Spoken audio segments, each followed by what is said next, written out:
بسم الله الرحمن الرحيم. الرحمن علم القرآن خلق الإنسان علمه البيان. الشمس والقمر بحسبان والنجم والشجر يسجدان والسماء رفعها ووضع الميزان ألا تطغوا في الميزان وأقيموا الوزن بالقسط ولا تخسروا الميزان والأرض وضعها للأنام فيها فاكهة والنخل ذات الأكمام والحب ذو العصف والريحان. فبأي آلاء ربكما تكذبان؟ خلق الإنسان من صلصال كالفخار وخلق الجان من مارج من نار. فبأي آلاء ربكما تكذبان؟ رب المشرقين ورب المغربين. فبأي آلاء ربكما تكذبان؟ مرج البحرين يلتقيان بينهما برزخ لا يبغيان. فبأي آلاء ربكما تكذبان؟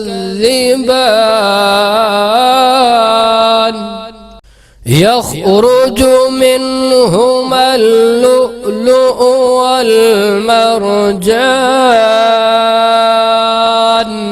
فبأي آلاء ربكما تكذبان؟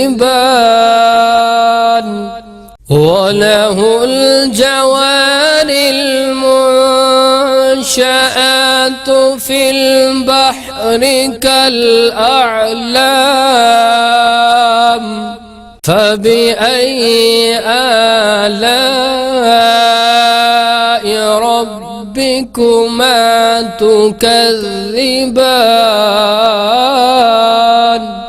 كل من عليها فان ويبقى وجه ربك ذو الجلال والإكرام. فبأي آلاء ربكما تكذبان؟ يسأله من في السماوات والأرض كل يوم هو في شأن. فبأي آلاء ربكما تكذبان سنفرغ لكم أيها الثقلان فبأي آلاء ربكما تكذبان يا معشر الجن والإنس إن استطعتم أن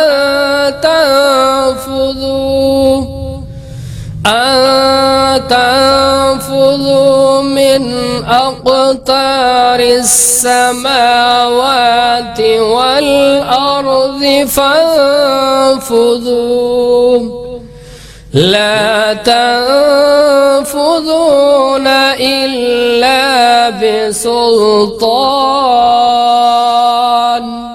فبأي آلاء ربكما تكذبان يرسل عليكما شواظ من نار ونحاس فلا تنتصران فبأي آلاء ربكما تكذبان فإذا انشقت السماء فكانت وردة كالدهان فبأي آلاء ربكما تكذبان فيومئذ لا يسأل عن ذنبه إنس ولا جان فبأي آلاء ربكما تكذبان يعرف المجرمون بسيماهم فيؤخذ بالنواصي والأقدام فبأي آلاء ربكما تكذبان هذه جهنم التي يكذب بها المجرمون يطوفون بينها وبين حميم آن فبأي آلاء ربكما تكذبان ولمن خاف مقام ربه جنتان فبأي آلاء ربكما تكذبان ذواتا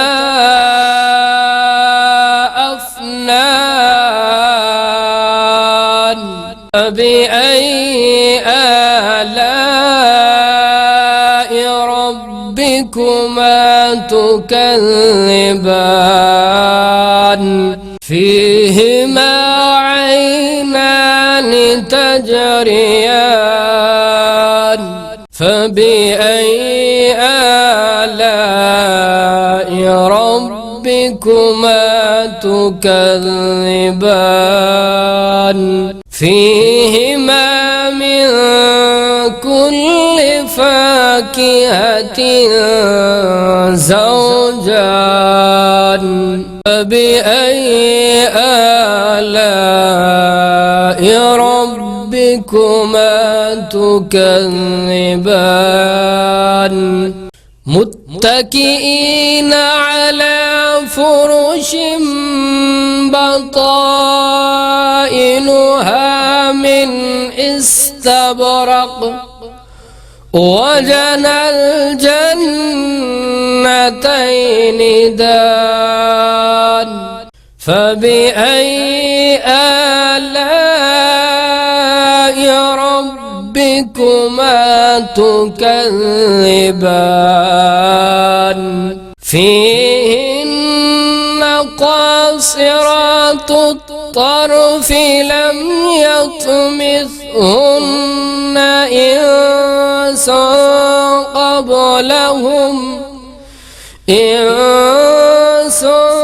قبلهم ولا جان فبأي آلاء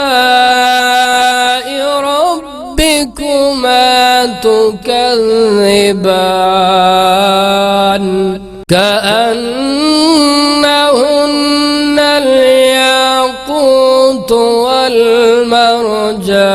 والمرجان فبأي آلاء ربكما تكذبان هل جزاء الإحسان إلا الإحسان فبأي آلاء ربكما تكذبان ومن دونهما جنتان فبأي آلاء ربكما تكذبان